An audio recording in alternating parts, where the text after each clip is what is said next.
উপরে পিসির ছবি, এটার নাম হলো জল জীবন মিশন, আর কালীবাবু বলে এটার নাম জল স্বপ্ন। মাস্টারমশাই, আপনার লজ্জা লাগে না এই পার্টিটা করছেন? সকালবেলা আগে গেলে লোক বলতো মাস্টারমশাই যাচ্ছে, এখন বলছে চোরের পার্টির বিধায়ক যাচ্ছে, এখন বলে চোরের পার্টির বিধায়ক যাচ্ছে। এই শ্যামপুরেও চাকরি বিক্রি হয়েছে, এই শ্যামপুরেও চাকরি বিক্রি হয়েছে। এই 25,000-এর মধ্যে শ্যামপুরে 300 আছে, পেয়ে যাবেন নাম, পেয়ে যাবেন নাম, 300 আছে।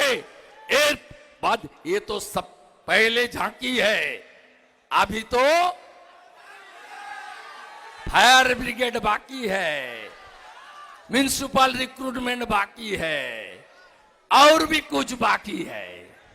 দেখতে থাকুন, চোরেদের আমরা উপড়ে ফেলবো। মোদিজি জলপাইগুড়ি ধূপগুড়িতে বলে গেছেন, আমি অর্ধেক তৃণমূলের চোরেদের জেলে ঢুকিয়েছি, বাকি অর্ধেককে তৃতীয়বার প্রধানমন্ত্রী পড়ার পরে ঢুকবো, ঢোকাবো।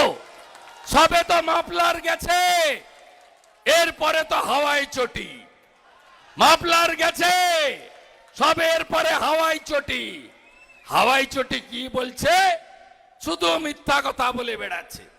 আগে কি বলেছিল 21-এর আগে, কালীপদ মণ্ডলকে ভোট দিন, ডবল ডবল চাকরি হবে। এখন বলছে ডবল ডবল চাকরি গেছে, ডবল ডবল চাকরি গেছে, গোটা রাজ্যটাকে ধ্বংসের কিনারায় পৌঁছে দিয়েছে। এই শ্যামপুরের গ্রামে গ্রামে যুবক ছেলেরা বাড়িতে নেই, কাজের জন্য, পেটের জন্য সব বিজেপি শাসিত রাজ্য নইলে দক্ষিণ ভারতে চলে গেছে। শুনে রাখুন, সিপিএম করলো 1 কোটি বেকার, পিসি করলো 2 কোটি বেকার। সিপিএম এর 5 লাখ পরিযায়ী শ্রমিক, পিসির সময় 50 লাখ পরিযায়ী শ্রমিক। সিপিএম এর ঋণ 1,98,000 কোটি, পিসির ঋণ 6,93,000 কোটি। এই রাজ্যে শিল্প নেই, কৃষকরা ধানের মূল্য পান না, এই রাজ্যে এমএসপি পান না।